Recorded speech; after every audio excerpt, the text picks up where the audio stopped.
2024 Democratic presidential candidate Robert F. Kennedy Jr. testified on Capitol Hill today in the House Judiciary Select Subcommittee for the Weaponization of the Federal Government hearing. Democratic lawmakers on the committee blasted Kennedy as he testified about censorship, tech companies, and free speech. In fact, here's some of Democratic Congresswoman Debbie Wasserman Schultz actually trying to stop Kennedy's testimony as this whole thing was ongoing. Let's watch some of that. 11, Clause 2, which Mr. Kennedy is violative of, I move that we move into executive session because Mr. Kennedy has repeatedly made despicable anti-Semitic and anti-Asian comments as recently as last week. Rule 11, Clause 2 says, whenever it is asserted by a member of the committee that the evidence or testimony at a hearing may tend to defame, degrade, or incriminate any person, or it is asserted by a witness that the evidence or testimony that the witness would give at a hearing may tend to defame, degrade, or incriminate the witness, and it goes on. Mr. Kennedy, among many other things, has said, I know a lot now about bioweapons. We put out hundreds of millions of dollars into ethnically targeted microbes. The Chinese have done the same thing. In fact, COVID-19, there is an argument that it is ethnically targeted. COVID-19 attacks certain races disproportionately. The races that are most immune to COVID-19 are... Is the lady making a motion or a speech? I've made a motion to move into executive session because Mr. Kennedy's testimony... Mr. Chairman, I and move his to table the previous motion. statements. Meanwhile, Republican Chairman Jim Jordan tweeted in response, Democrats are attempting to censor speech during a censorship hearing. Can't make it up. Robert F. Kennedy Jr. joins Brianna and I here in the studio right now to discuss. Mr. Kennedy, welcome to our program. Thanks for having me back. So you testified today about social media censorship, some of it done at the federal government's behest. And as that was happening, right at the start, members of the federal government actually tried to prevent you from speaking. What did you make of that paradigm happening, unfolding in real time on the very issue you were there to talk about? You know, I was censored. You know, Judge Doty's decision was released 2 weeks ago. It was an extraordinary 155-page decision by a federal district judge enjoining the federal government from censoring anymore, from colluding with social media. In fact, Judge Doty asked the White House to have no more contact with any of the social media sites because of the magnitude of the censorship. I was in Judge Doty's decision. He mentions that I was the first one that President Biden tried to censor 2 days after he was sworn in. White House officials contacted Facebook and asked them to take down my site, which they did, take down my platform, which they did. They took down my entire Instagram site with 900,000 people, and I had no misinformation on there. They had to make up a new term called malinformation, and that means information that is true but nonetheless offensive to federal policies. So for a long time, I was being censored both by the Trump administration and by the Biden administration. Once I declared for president, it became more difficult. So now they've started this slander offensive against me to silence me. This was extraordinary because it was a meeting, it was a hearing on censorship. And number one, 102 Democrats signed a letter asking that I not be allowed to talk. And when I got there, the Democrats, each of them, listed all these slanders, all of which are untrue. I've never made an anti-Semitic comment in my life, and I said that under oath, or a racist comment not once in my life.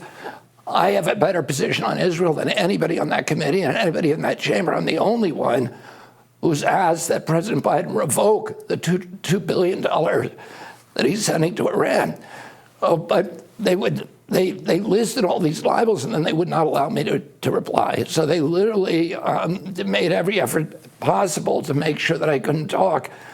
And, you know, the issues that I'm talking about are issues that are of great concern to American people, not only the First Amendment, but the economic issues, the destruction of the middle class. We need to be able to talk about those things. And this is what I said to the committee. You know, we're a democracy. The free flow of information is the sunlight, it's the water, it's the fertilizer for democracy. We are riven now by this kind of polarization of name calling and hatred and vitriol and marginalization, and we somehow need to start talking to each other again in a way that's gentle, that's kind, that's dignified, respectful, and understanding. Yeah, I want to ask you a little bit about that because I think it was anticipated that the Democrats were going to have the response to you that they had going into this hearing. There were a number of statements that were made over the course of the last week or so that seemed to foreground the idea that they were going to focus on your statements that they characterized as anti-Semitic and avoid the substance of the censorship issues that you were there to talk about. And I wonder what you make of the situation that you're in, where you're running in the Democratic Party. And ostensibly moments like this, hearings like this, are opportunities to bring the priorities that you care about, like censorship, to the public, where they've been siloed for recent history over in a lot of alternative and right-leaning sites. If Democratic electeds are going to have this kind of response to you in a hearing like this, have you thought about strategically how you plan to help Democratic voters prioritize issues like censorship and like some of the other environmental concerns, some of the COVID mandate vaccine concerns that you've raised and which have been very popular in alternative media? Yeah, that's a really good question, and I clearly have the DNC against me, and it's not a coincidence that Debbie Wasserman Schultz was leading the kind of battle against me, and she's the same individual who was charged with corruption for getting Bernie, who was leading and almost certainly would have won, right? And she led the DNC's efforts to exclude him from the race. So I was not surprised about her attitude toward me. I'm hoping that, Bernie found an audience, despite the fact that the entire power structure was against him. And I think I have even an advantage on what Bernie Sanders had, because that was before there were podcasts, and that was, he didn't really have the ability to talk to large amounts of grassroots rank-and-file Democrats. And I'm hoping that, that will give me a path into the voters in the primary, despite the fact that the DNC is trying to shut me down. I want to give you a chance to answer the criticism you got from those comments you made a week ago at the dinner, where you said there's an argument that COVID was engineered as a weapon to ethnically target different races, and you referenced a study that showed, this one study that showed that one of the receptors for COVID not being present in the disease for Ashkenazi Jews, and then were criticized that was an anti-Semitic finding. And I've heard some people in the scientific community say, well, that even if that is true of the science, that the COVID doesn't have that receptor, it doesn't necessarily mean that category of Jewish people would be less affected. And also, we don't have evidence that it's a theory that it was engineered as a bioweapon. I mean, we're still arguing about whether I think there's a lot of evidence it could have come from a lab, but we still haven't even settled that question, let alone whether it was engineered on purpose. So how do you respond to those criticisms? My statement, you made a pretty good synopsis of my statement. I did not say that it was that COVID was. I certainly didn't say it was engineered to target certain races. What I did say is that the United States, China, and Russia are putting large amounts of money into ethnic bioweapons. And then I pointed to an NIH-funded paper, actually a series of papers between 2019 and 2021, that showed that receptor sites on the, as you say, the docking site on the furin cleave is compatible with the ACE2 receptors in the lungs of certain races, people of African descent, most of all Caucasians, and then there's a series of people, ethnic Chinese, one of the least, and a number of other races, including Amish. And with the most incompatible being, in other words, the most protected being Finns, people from Finland. Now, I never suggested that in the real world that the infection infected those people more or less. And I never suggested that it was engineered deliberately by anybody to achieve that effect. There are many, many viruses that have disproportionate effect on races. What the significance to me was, as a kind of proof of concept, that this is something that bioweapons engineers would pursue. And that's all. I certainly did not mean that it was never intended, never entered my mind that it was engineered deliberately to protect Jews and injure other people.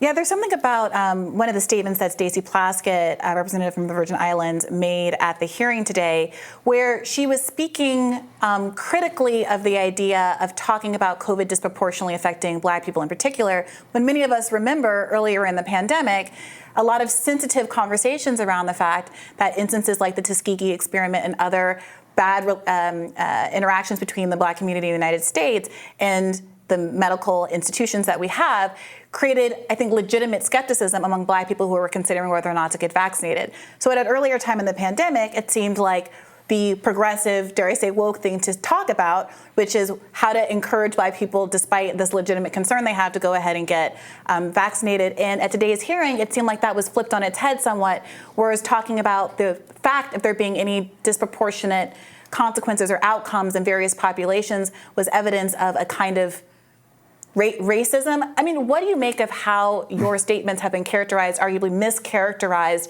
in this context by Democrats? Yeah, I mean, my statements have been consistently, as I said, I mean, I've never made an anti-Semitic statement in my life, but I do talk about the science. The studies that I mentioned just now were funded by NIH. They were done by scientists at the Cleveland Clinic.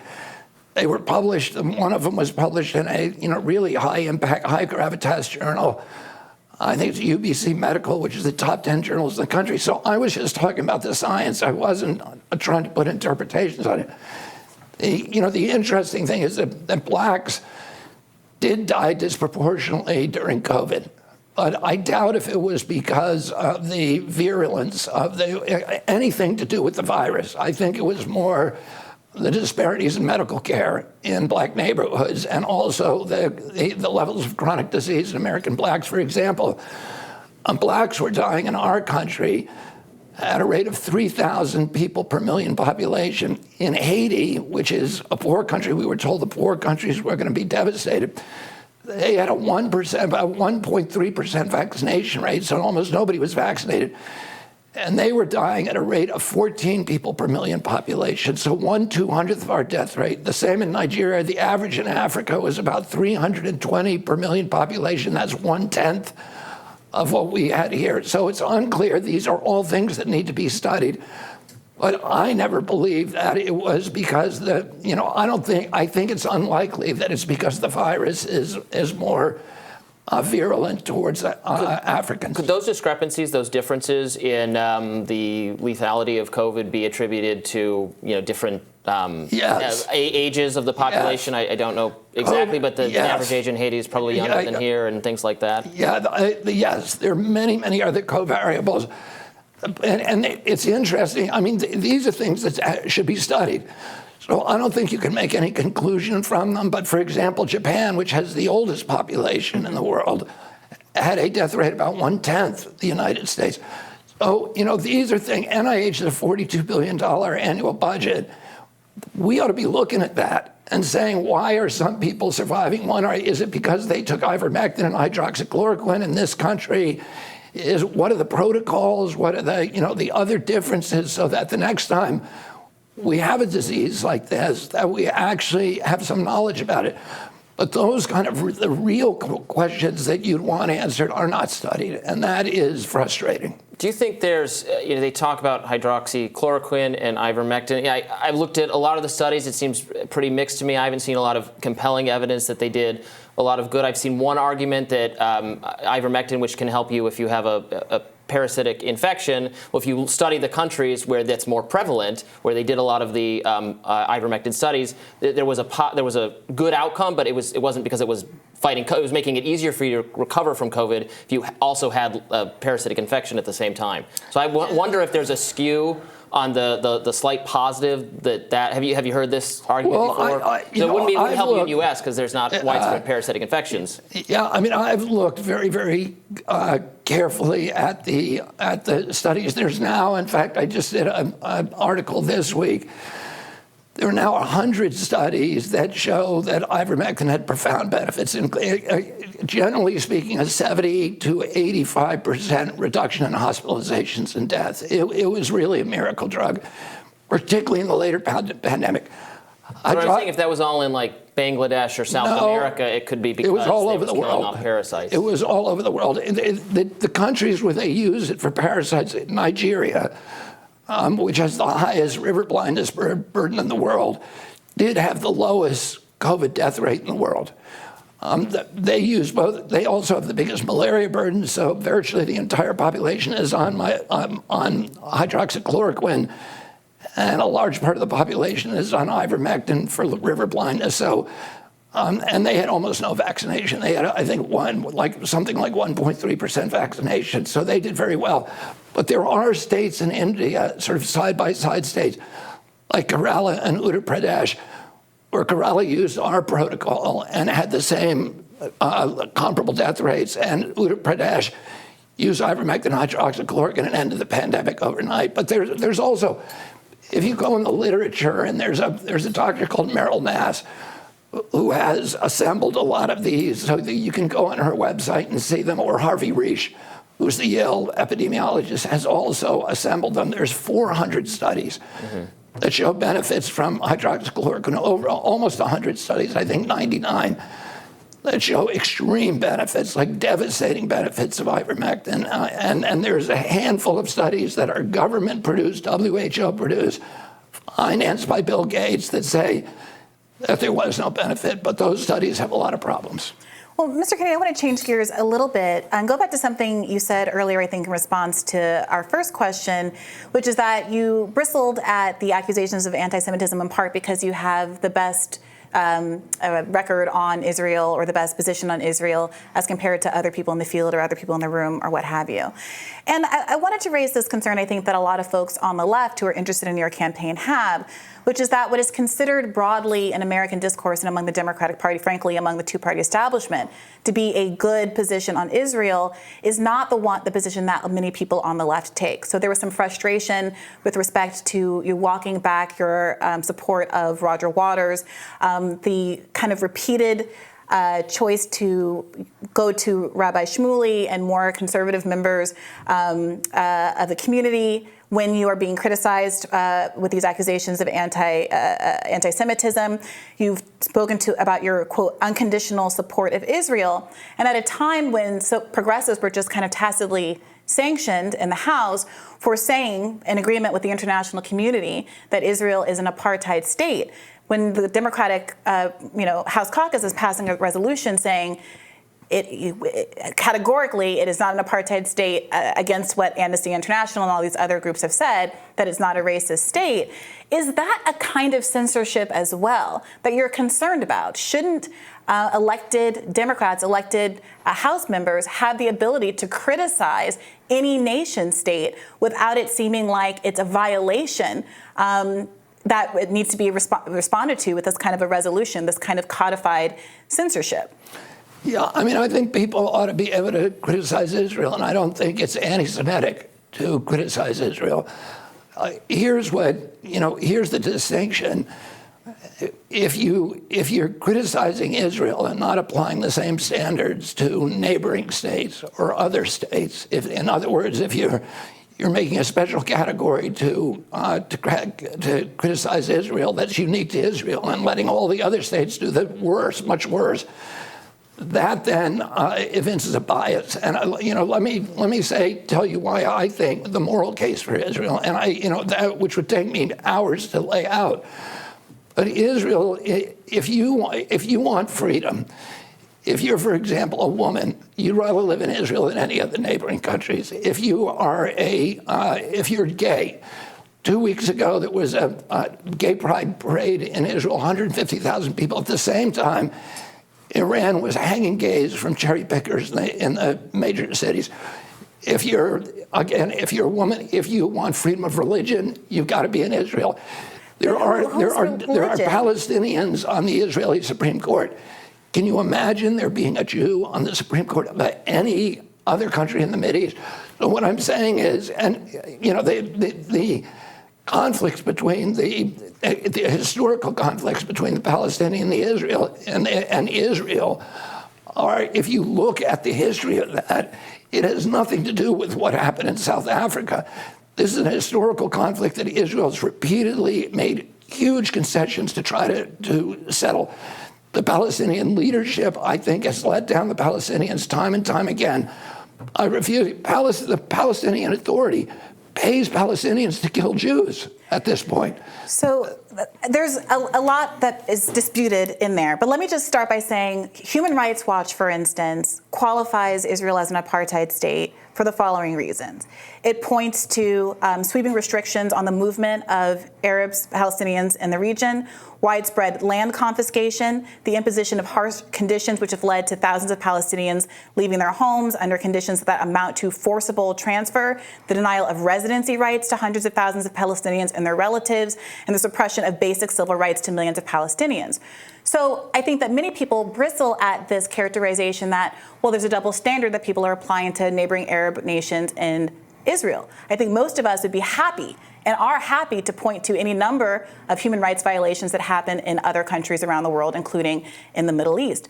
The question is whether or not, because of our quote-unquote special relationship with Israel, the amount of money that we give to Israel, the amount of arms that we fund with respect to the Israeli defense, I think as part in our own military interest, not because of a, I think, particular interest subjectively in the well-being of Jewish people living in the region, that we have an obligation to be more critical of a state that we have so much financial entanglement with. So what do you say to that? That in fact the double standard is people who are willing to criticize those other Arab states while ignoring what our own money is funding in Israel? Yeah, and I think that we can criticize our friends. Israel is the only democracy in the Mideast, and all of those issues, the difficult relationship between the Palestinians and the Israelis, I believe time and time again the Israelis have, in good faith, various Israeli governments going back to Ehud Barak have tried time and time again to settle in the most generous possible terms possible. If you're dealing with leadership that adopts a charter that we're not just going to go after military targets, we are encouraging our people to kill as many Jewish civilians as possible, which is the policy of the PA, the policy of Hamas. You look at any country that has security issues, and there's going to be some kind of oppression. During World War II, we're a big country. We put all the Japanese residents, citizens, in concentration camps in our country. Right. And Israel's a tiny country surrounded by hostile countries, each one sworn to the genocidal destruction of every Jew in Israel. So there is a security issue there, and those kind of security problems require a kind of care and security precautions that anybody else in the world would be a million times more. So does that justify then something like these illegal settlements that have been roundly criticized by the international community, or maintaining Palestinians in what have been described as open-air prison type states with unequal access to water and basic life-sustaining provisions?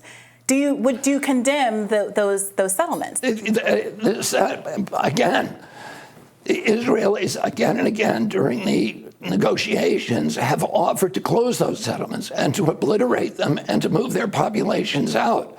So out into where? Because I think the fundamental issue is that, and it's a matter of Israeli policy, and this is part of why. If you let me finish. In fact, in polling, the residents of those settlements have favored closing the settlements in exchange for real peace agreement. So what the Israelis have said, we will close those settlements. We will, we will trade land for peace. The Israelis have said that again and again and again.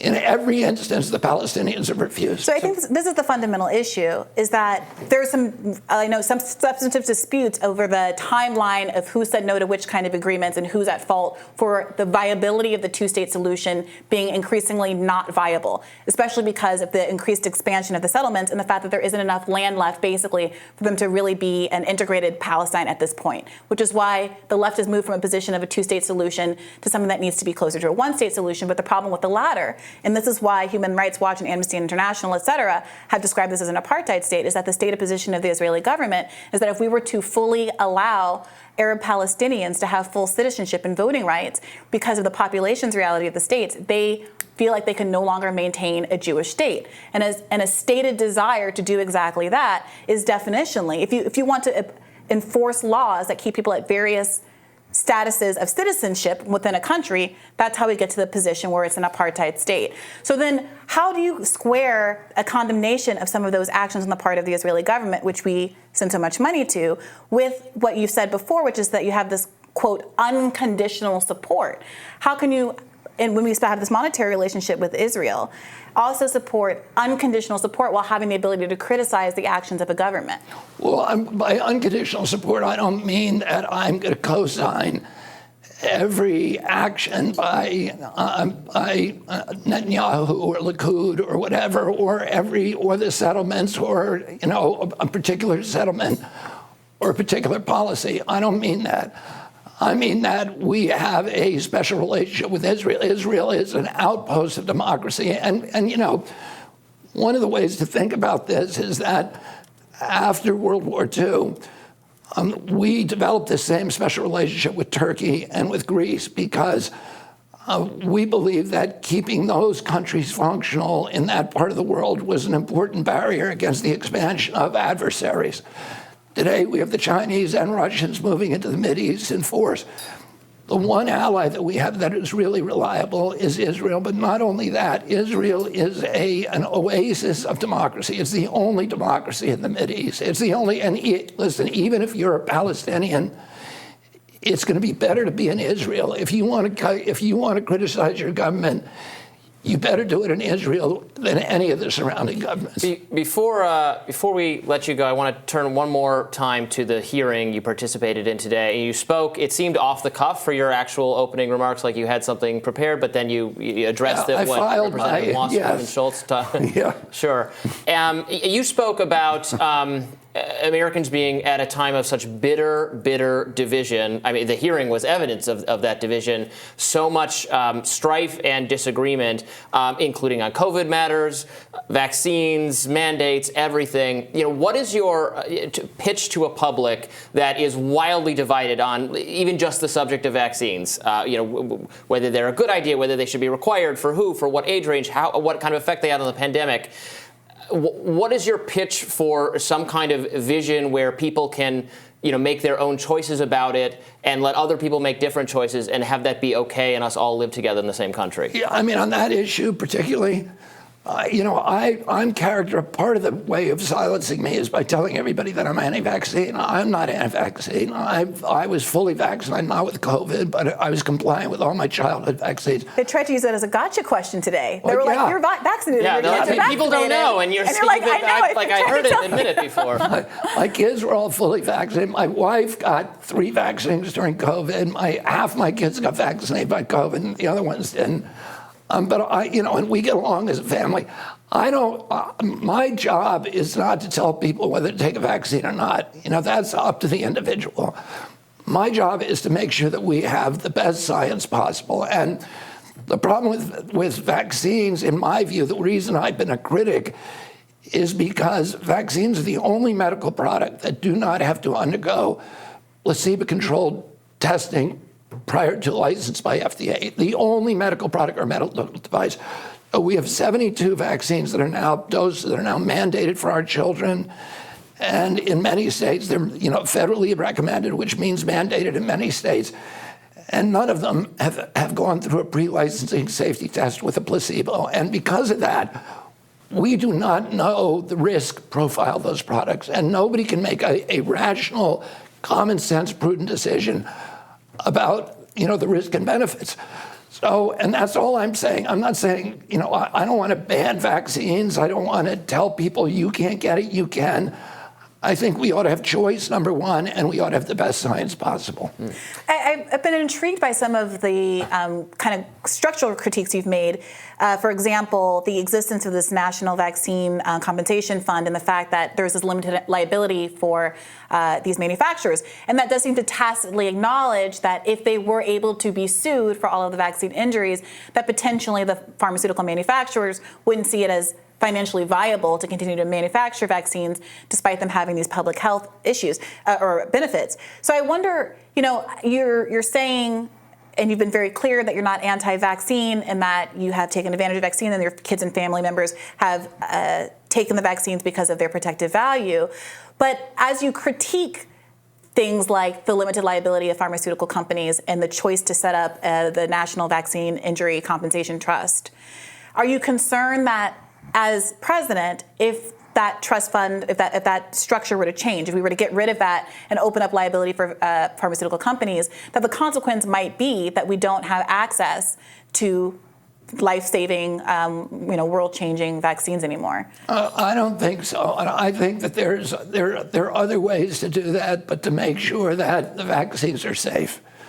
I think that's what we have to do. I think we need really good safety testing to make sure that they're safe. And, it may be that there's some vaccines that, people would say, I don't want that one. I don't want a rotavirus vaccine. I don't want a hepatitis B vaccine, 4 hepatitis B vaccines. You get hepatitis B is spread through, through unprotected sexual activity and hypodermic needles. So, maybe I will wait till my child's older to get that vaccine like they do in other countries. And people ought to have those choices. That's all. Robert F. Kennedy Jr., thank you so much for joining us in studio today. We really appreciate it. Thanks so much for having me. More Rising right after this.